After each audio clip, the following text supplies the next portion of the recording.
On April 16th, 1996, police arrived at an ordinary-looking house in Manchester to investigate an accidental drowning. But the moment the detectives stepped in the house, they knew that something was wrong. Accidental drownings don't typically result in a house painted with blood. Now, what the lead detective didn't know was that he had just witnessed, in his own words, the most horrific case of his life. But what exactly happened here? For that, we need to go back a few years. Hello and welcome to my channel. I'm Jaylena and it has been a minute since I have done a video for you guys. If you're new here, I am currently sitting in a T1N Sprinter van and I converted it to live out of it part-time as a nomadic traveler. True crime has been a huge part of my life, and so during my travels, I'm going to be bringing you stories from the places that I visit.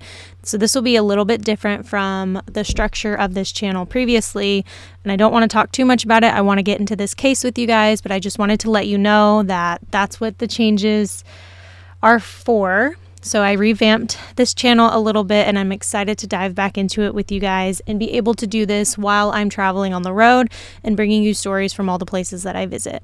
That being said, let's dive into this case. This has been one of the hardest cases that I've ever covered. I feel like I relate to the Kelly Ann Bates in ways that I do not wish upon anybody. This case is completely and utterly brutal. And I just want to warn you, there's abuse involved, and it is just absolutely mind-blowing. So without further ado, this is the case of Kelly Ann Bates. Kelly Ann Bates was born May 18th, 1978 in the greater Manchester area. She had an older and a younger brother. The family was a close-knit family. They cared deeply for one another, with her parents providing her with a stable but joyful life. Kelly grew up to be a bubbly girl with the maturity of someone a few years older. That's why she's often associated with people older than her. Usually this didn't cause any trouble, but it did impact her life significantly down the line.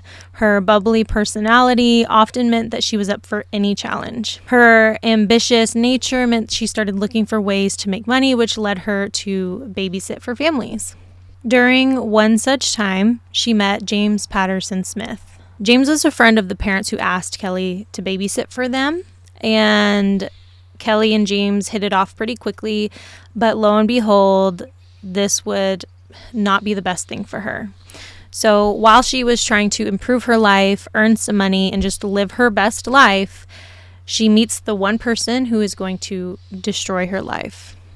Now, James is a bit older, and he was instantly attracted to Kelly.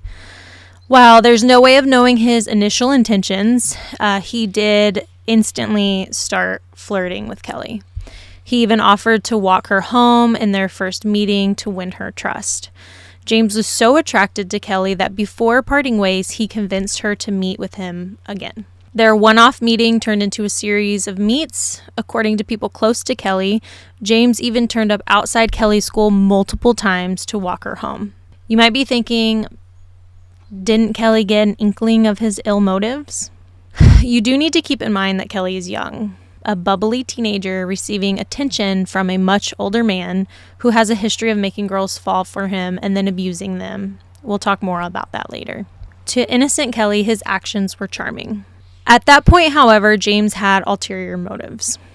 He wanted to control more of Kelly's life. That is why each time they met, he became more demanding and started pushing boundaries. Soon he started spending a lot of time with Kelly, and eventually Kelly did start visiting his home as well. By now, James knew that Kelly was close to her family, and therefore he started swaying her away from her family. Now, a lot of the ways that he will treat Kelly are big red flags, and there's a lot of narcissistic behavior in this case. So I just want to do a trigger warning. If you've ever been abused by a narcissist, this story might be hard to hear, so I just want to fair warn anyone who might not want to listen to that. Now is the time to step away. That for me is like your first big red flag, that being someone who was in a narcissistic, abusive relationship, I understand now that when someone tries to separate you from your family and friends, that's called isolation, and it's a big red flag. So his first move was to convince Kelly to keep their relationship hidden. Big red flag. Not only that, but since Kelly was underage, he wanted to not get in trouble. If you were thinking, didn't Kelly's parents notice her frequent outings? Yes, they did. So Kelly told them half the truth when they were questioning her. And what was this half? Well, Kelly told her parents that she was dating a guy from her school named Dave Smith. Of course, Dave Smith was a fictional person. Her cover was cemented when James started calling Kelly's home pretending to be a 14-year-old Dave. How he convinced her mom that he was 14 still remains a mystery. But this arrangement couldn't sustain for long, could it? Well, James had a plan up his sleeve. He was aware that once Kelly turned 16, he could legally be in a relationship with her. Once Kelly turned 16, James finally meets her mom, but the encounter leaves Margaret, Kelly's mother, a little bit shaken. So it was an ordinary day for Margaret Bates till that point. She had just finished her work and arrived home in Hattersley, England. I hope I said that right. When she found her daughter, Kelly Ann Bates was waiting for her in the kitchen, but unknown to her at the time, she had brought her boyfriend along. This was the first time James Patterson Smith met her mother during their relationship, which lasted a total of 3 years and ended in a tragic murder. According to Margaret, she was disturbed by the presence of James Patterson Smith from the moment he walked into that kitchen. Margaret was taken further aback when she found out that James was in his mid-40s, not 14. Margaret later exclaimed that she wanted to pick up a knife and stab him right then and there. Margaret learned a lot about their relationship during that meeting. Kelly had met James at the age of 14, and they kept their relationship under wraps until the moment James walked into the kitchen to meet her mom. Even though Kelly was still living with her parents, James had started exerting more control over her and forced Kelly to change her personality, her dressing style, etc. James had convinced Kelly to change her entire wardrobe at this point. While earlier she used to wear colorful clothes, now her wardrobe mostly consists of black. The bubbly aspect of her personality was a thing of the past. And now, I'm not saying that people who wear black are not bubbly, but the fact that she was becoming someone who she wasn't was what was concerning. It wasn't the fact that she had changed her clothes, it was the fact that she was being pressured and pushed into this certain direction in her life that didn't necessarily serve her. It was serving him in some form or fashion. All of this wasn't ignored by her parents. Finally, noticing how James was destroying their daughter, Margaret gave her an ultimatum to either follow her rules, put an end to this relationship, or she could leave. From Margaret's point of view, the answer was obvious, but Kelly took the opposite option and she left home. Being a mom myself and knowing that this is something that parents sometimes feel that they have to do, giving their children an ultimatum to either change their behavior or they can leave. And in this situation, I don't necessarily disagree with her mom's choice, but I feel like I don't know how I could live with myself after knowing what happens further down the line. And there's no way that her mom could possibly have known that that's where this was going to lead, but it just is so heartbreaking. I couldn't imagine being in that position, and I hope that I don't ever have to know what it feels like. Just before she left home, Margaret noticed Kelly packing and she tried to persuade her to stay. Margaret was even more horrified when Kelly turned around to respond to her requests. When she did that, her face was covered in bruises. These bruises convinced Margaret that James was abusing her daughter. When Margaret questioned her about her bruises, Kelly blamed it on a group of girls, but Margaret was wiser and she confronted Kelly. Unfortunately, Kelly walked out of the bedroom and the home when she was confronted. In November of 1995, Kelly moved in with Smith, who lived in Gorton. Hopefully I said that right. At that time, James was unemployed and he was divorced. He didn't exactly have a clean past since his earlier marriage of 10 years had ended in 1980 because he was violent. He had a relationship with Tina Watson after that, who was 20 years old at the time. That relationship lasted only a couple of years, during which he treated her like a punching bag. Watson barely managed to get away, but not before James had tried to drown her in their bathtub. His next relationship was with 15-year-old Wendy Mottershead, who was another one of his abuse victims, and not surprisingly, he tried to drown her as well.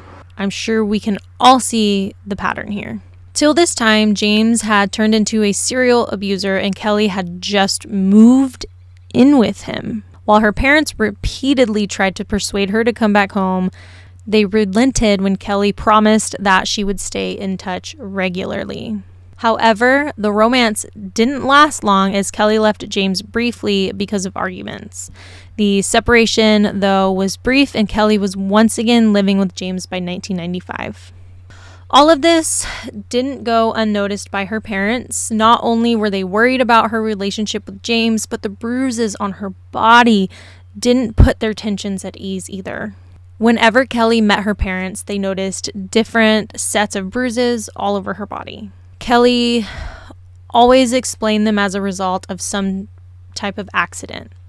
However, things seemed to only be getting worse once Kelly turned up at their home with bite marks. Kelly still at this point is claiming that these were accidental. However, that was too much for Margaret. She finally got in touch with the local domestic violence unit, social services, and the police. Unfortunately, as Kelly had the right to be in a relationship now that she was 16, none of these agencies would help Margaret. Kelly hid away the bruises, but she couldn't hide the toll the relationship was taking on her. After all, there had only been a limited amount of mental and emotional abuse that any one person can handle before breaking down. This was exactly the case with Kelly, since by December of 1995, Kelly resigned from her part-time job and withdrew to her home. Her parents did try to persuade her to come back. They met with Kelly at James's house and they pleaded with her to come back. During this meeting as well, Kelly was a shell of her former self. Her parents could clearly see the effect that the relationship was taking on her, but they couldn't force her out of it. Feeling defeated, they finally left her house. After that meeting, Kelly seldom made contact with her parents. Her parents finally heaved a sign of relief when they got cards for their anniversary and for birthdays from Kelly in March of 1996.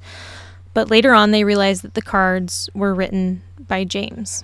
The family's apprehension was growing by the day, and this prompted her brother to drop by her home. However, James simply said that she wasn't home. A neighbor questioned James later, and James made the neighbor catch a glimpse of her through the window.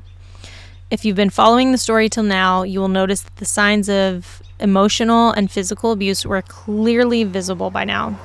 But sadly, not one person intervened, aside from her parents, doing whatever they could do at this point. This brings up the question, could the next set of events be prevented if someone had intervened? Her parents did all that they thought that they could do. They went to the police. You're supposed to go to the police. The police are supposed to help you. Now, this is not the US, this is the UK, and I don't necessarily know all of the laws and how they differ, but even here, sometimes when a 16-year-old leaves by choice, the cops still don't do anything, and it's unfortunate. And unfortunately, so many people failed Kellyanne.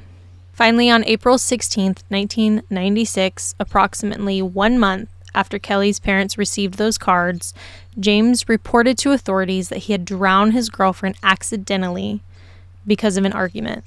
While he tried to resuscitate her, he failed to do so. The detective walked into James's home expecting to enter a crime scene of an accidental drowning. But the reality was strikingly different. The pathologist who examined the scene later disclosed Kelly had over 150 injuries to her body. Not only that, Kelly had been starved prior to her death. James also tied her to the radiator. She had been stabbed several times, burned with a hot iron, and strangled. After that, James tried to disfigure various parts of her body using a variety of tools. This is the part that really, really, for some reason, makes my skin crawl. It's so heartbreaking. Literally, she was violently tortured for years, and it started small and it escalated literally to her death. 5 days before she was killed by drowning, James Patterson Smith gouged her eyes out. 5 days before he killed her.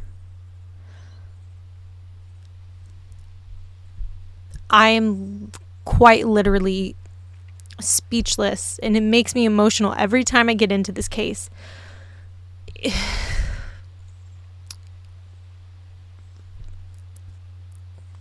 It just hits me so hard. I can't believe that there's just that type of type of evil out there. But she was innocent. She was a child. And this 40-year-old man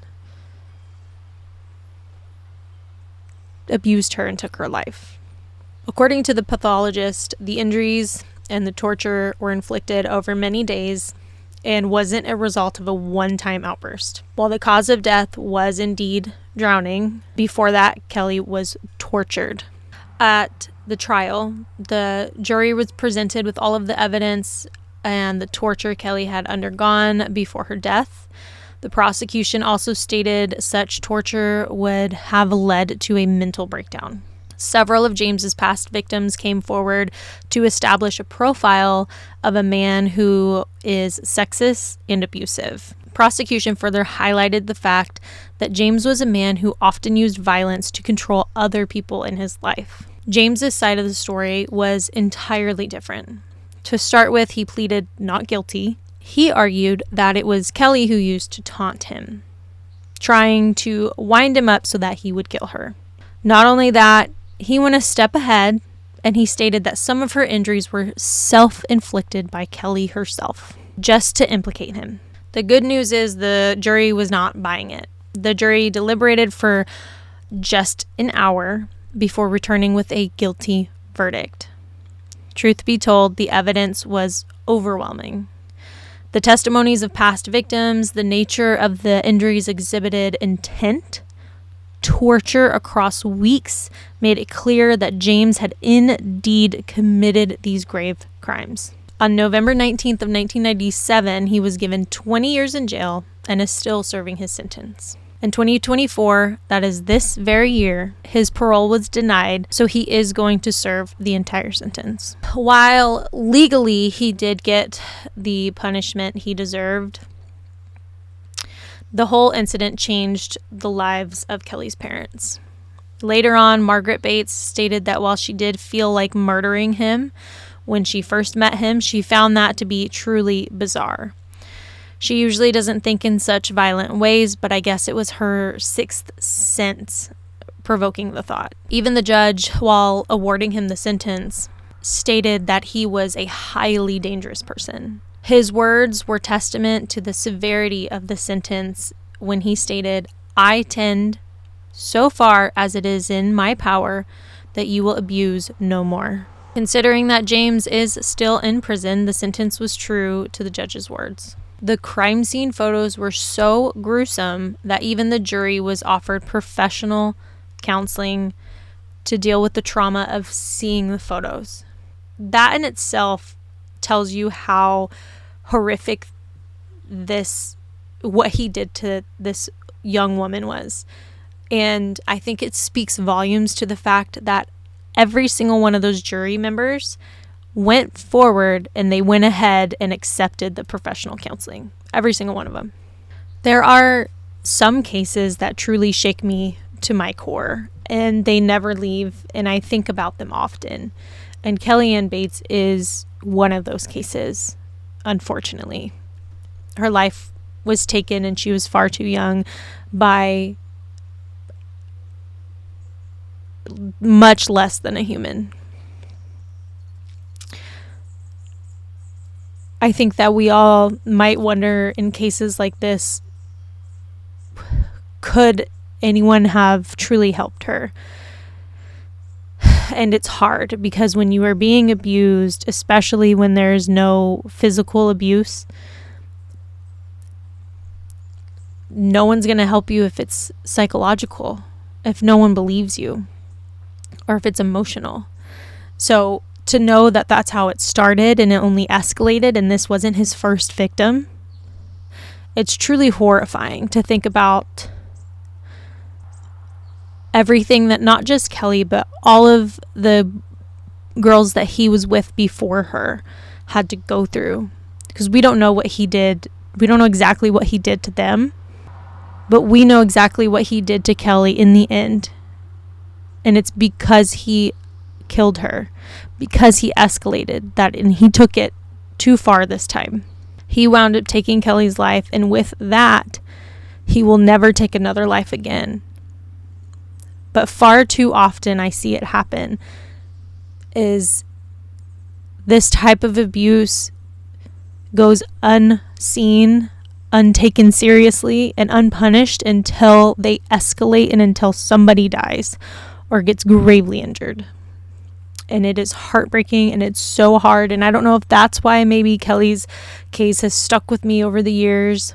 But as always, I'm curious to hear your thoughts on this case. If you have any feedback or you'd like me to cover a specific case, please feel free to drop that in the comment section below. Until then, I will see you guys next week.